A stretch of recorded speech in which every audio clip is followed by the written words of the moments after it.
Hello student, Chitransh academy में आपका स्वागत है। जैसे कि आपको पता है, बायोलॉजी का जो है आज हम थर्ड पार्ट बताने चल रहे हैं, जिसमें कि टॉप 1000 क्वेश्चन का आज नेक्स्ट 10 क्वेश्चन है, जिसमें बताने चल रहे हैं। ये सभी आए हुए क्वेश्चन हैं बायोलॉजी के, जो जीएस सभी एग्जाम में जो जीएस पोर्शन में बायोलॉजी के इम्पोर्टेंट क्वेश्चन आते हैं, तो वो हम सभी क्वेश्चन जो है आपको सॉल्व करा रहे हैं। तो हमारी कोशिश यही है कि जो है बायोलॉजी से जितने भी इम्पोर्टेंट क्वेश्चन बनते हैं सभी क्वेश्चन आपको हम सॉल्व कराएं।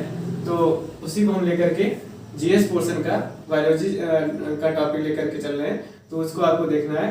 तो चलिए देखते हैं, पहला क्वेश्चन क्या है।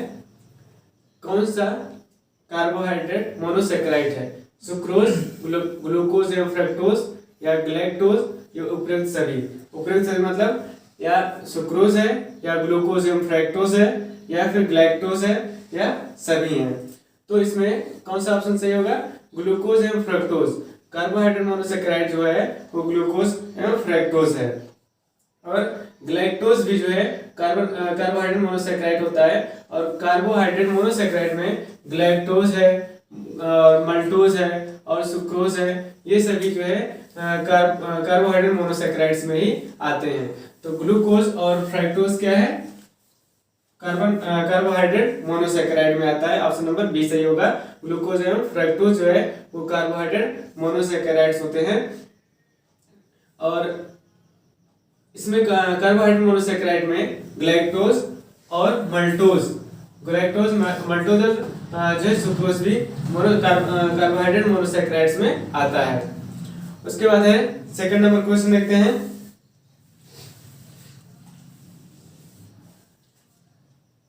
निम्नलिखित में से कौन सा डाइसेकेराइड है? फ्रक्टोज, डेक्स्ट्रिन, ग्लैक्टोज और माल्टोज। तो निम्नलिखित में से कौन सा डाइसेकेराइड है? डाइसेकेराइड आता है माल्टोज में। अभी बताया मैंने कि कार्बोहाइड्रेट मोनोसेकेराइड में कौन आता है? Glucose and fructose. पहला बी ऑप्शन है, galactose and glucose and fructose.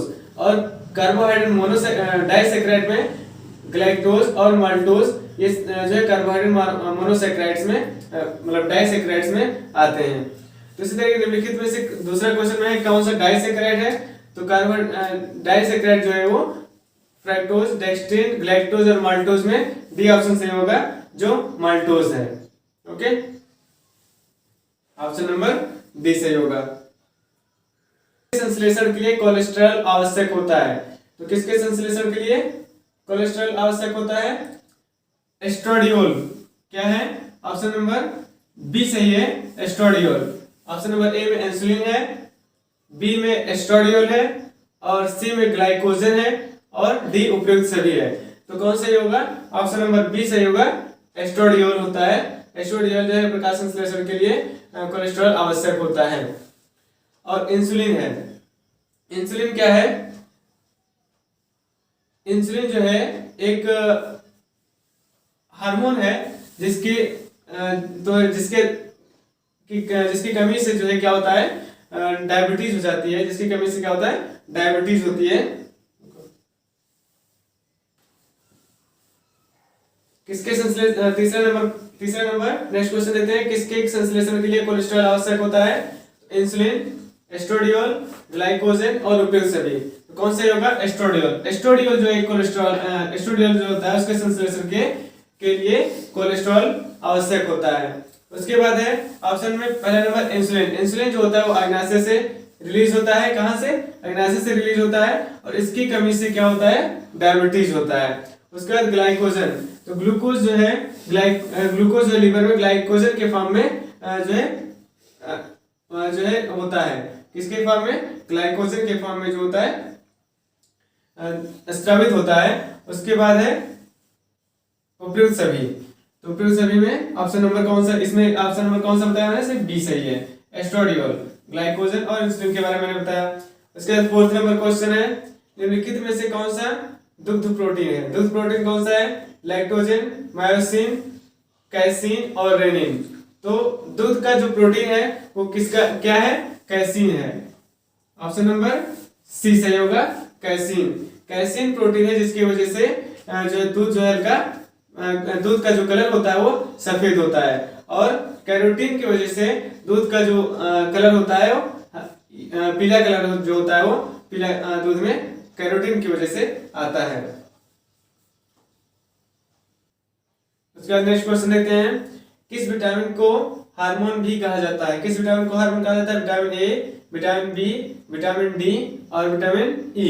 तो विटामिन डी जो है उसको हार्मोन भी कहा जाता है। किसको कहा जाता है? विटामिन डी को हार्मोन भी कहा जाता है।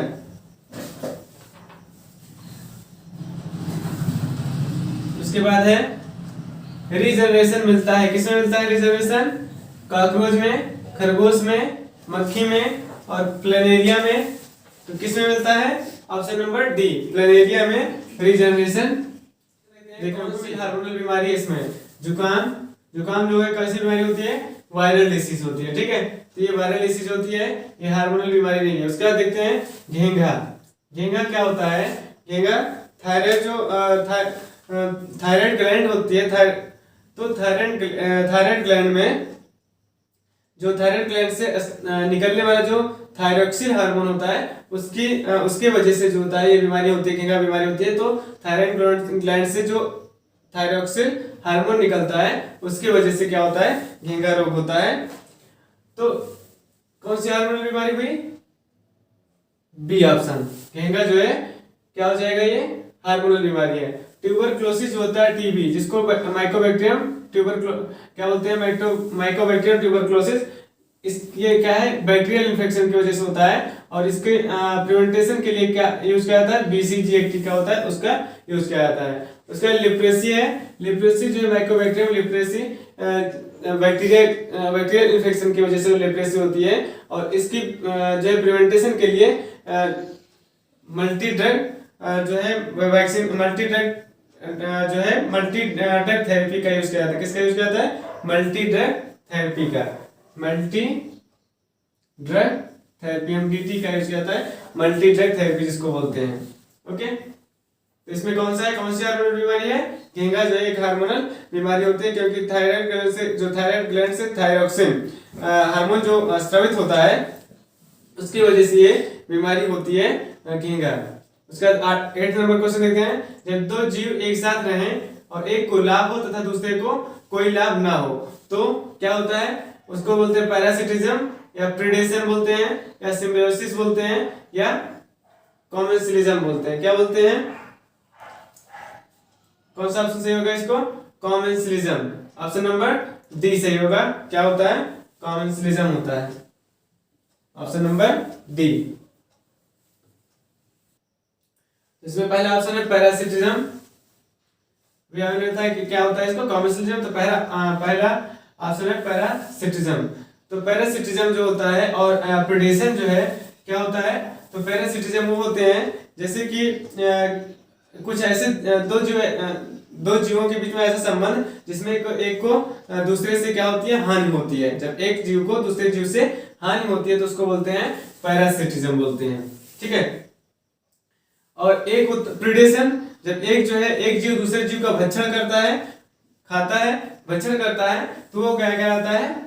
प्रीडेशन। क्या होता है वो? प्रीडेशन होता है, ठीक है। उसको क्या बोलते हैं? प्रीडेशन। उसका 9 नंबर क्वेश्चन देखते हैं, आर्कियोप्टेरिक्स किनका संयोजक था? सरीसृपों आस्तनिका, पक्षियों आस्तनिका, उभयचरों आस्तनिका, या सरीसृपों और पक्षियों का। तो किसका है? आर्कियोप्टेरिक्स किसका है? सरीसृपों और पक्षियों का संयोजक है। किसका संयोजक था? सरीसृपों और पक्षियों का। किस युग में कोई जीवन नहीं था? मेसोजोइक, एजोइक, कैम्ब्रियन या पैलेयोजोइक। तो एजोइक में कोई भी जीवन नहीं था, तो कौन सा हो जाएगा? ऑप्शन नंबर बी सही हो जाएगा। इसमें कोई भी जीवन नहीं था, उसको एजोइक बोलते हैं। क्या बोलते हैं? एजोइक। ओके, तो ये 10 क्वेश्चन है, टॉप 1000 में 10 क्वेश्चन मैंने आज कराए हैं। तो इसको आपको देखना है और जो है इसको रिवाइज करना है। हमारे वीडियो को, पिछले वीडियो को भी आप देखते रहें, जिससे कि आपका रिवीजन होता रहेगा और आने वाले एग्जाम में आपके लिए बहुत ज़्यादा बेनिफिट होगा। कम से कम 1-2 मार्क्स, 2 या 3 मार्क्स जो है कहीं गए नहीं है अगर आप वीडियो देखते रहेंगे तो हमारे वीडियो को लाइक करें, शेयर करें और सब्सक्राइब करें। Thank you.